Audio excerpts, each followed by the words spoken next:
अगर आपको ऐसा कहे कि बचपन के दिन याद करने के चक्कर में अगर आपको जान का खतरा हो जाए तो आप क्या कहेंगे?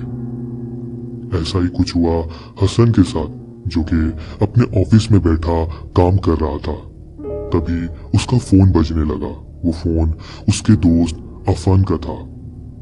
अफन अपने गांव की जमीन बेचने के लिए अपने गांव जा रहा था।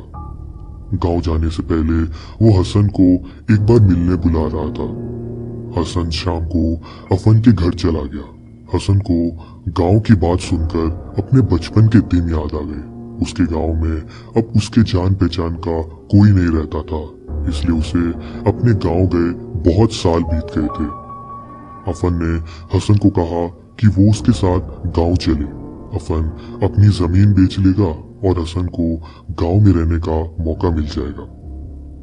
वो दोनों ट्रेन में बैठकर अफन के गांव के लिए रवाना हो गए। करीब 50 घंटे के सफर के बाद वो अफन के गांव पहुंच गए। अफन की जमीन पर एक छोटा सा घर बना हुआ था और उसके पास वाली जमीन पर एक कुआं था। अफन के जमीन के पीछे की जमीन के मालिक की तबीयत थोड़ी खराब थी। उन्होंने अफन को कहा कि आज वो उनके खेत की निगरानी कर दे। अफन और हसन रात को उनके खेत की निगरानी रखने लगे। तभी अफन और हसन को थोड़ी भूख लगने लगी। अफन के बैग में एक बिस्किट की पैकेट थी। वो अपने बैग से वो बिस्किट लाने चला गया। हसन अकेला एक जगह बैठकर खेत की निगरानी रखने लगा। तभी हसन को पानी में कुछ गिरने की आवाज आई। हसन ने इधर उधर देखा पर उसे कोई नहीं दिखा। उधर आसपास उस कुएं को छोड़कर ऐसा कुछ भी नहीं था जिससे पानी की आवाज आ सके। वो उस कुएं के पास चला गया। फिर उसने उस कुएं के अंदर देखा तो उस कुएं के पानी में कोई हलचल नहीं थी। हसन को बड़ी प्यास लगी थी तो उसने सोचा कि उस कुएं से थोड़ा पानी निकाल ले।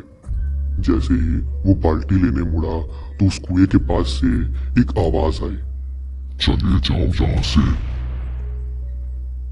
जैसे ही हसन मुड़ा उस कुएं के आसपास उसे कोई नहीं दिखा।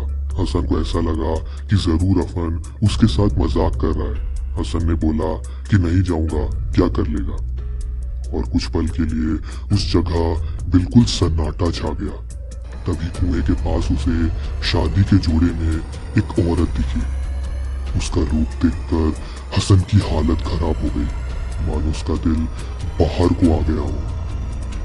हसन उसे डर कर भागने लगा और उस औरत ने हसन के पैर पर कुएं की रस्सी बांध दी और उसे अपनी ओर खींचने लगी। वो हसन को घसीटते हुए कुएं के सामने तक ले आई और उसे लेकर कुएं के अंदर कूद पड़ी। हसन मदद के लिए जोर जोर से चीखने लगा। तभी अफन वहां पहुंच गया और कुछ गांव वाले भी उसकी मदद के लिए आ पहुंचे। हसन इतना घबरा गया था कि वो सुबह ही अपने शहर लौट आया। उस बात को अब 1 महीना बीत गया था। एक दिन कॉल पे अफन उसका मजाक बनाने लगा। तभी हसन ने बोला कि उस दिन उसको कोई भ्रम हुआ होगा, बाकी वो औरत की शक्ल याद करके तो उसे अब हंसी आती है। हसन को ये बात नहीं बोलनी चाहिए थी। हसन ने तभी अपने घर की खिड़की के बाहर कुछ ऐसा देखा जिसे देखकर हसन की धड़कनें थम सी गई। वो औरत हसन के घर के बाहर खड़ी थी। हसन जोर जोर से अफन को वो औरत कहने लगा।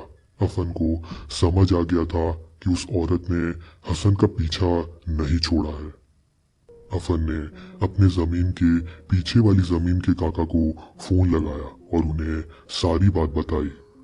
तो उन्होंने कहा कि ये आत्मा एक लड़की की है जिसकी शादी के दिन उसके पति की मौत हो गई थी। उसकी डोली उनके जमीन के पास से ही जा रही थी।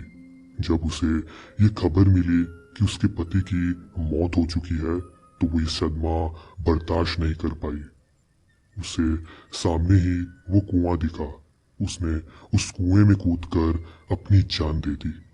अफन ने हसन को ये सारी बात बताई तो वो डर से पसीने पसीने हो गया। वो लोग उसके गांव गए और उस औरत की आत्मा की शांति के लिए मन्नत मांगी और गांव वालों की इजाजत से उस कुएं को तुड़वा दिया गया। ये कहानी के दो मेन कैरेक्टर्स के नाम हमारे सब्सक्राइबर मिस्टर रफन और मिस्टर हसन ने कमेंट्स करे। Thank you so much.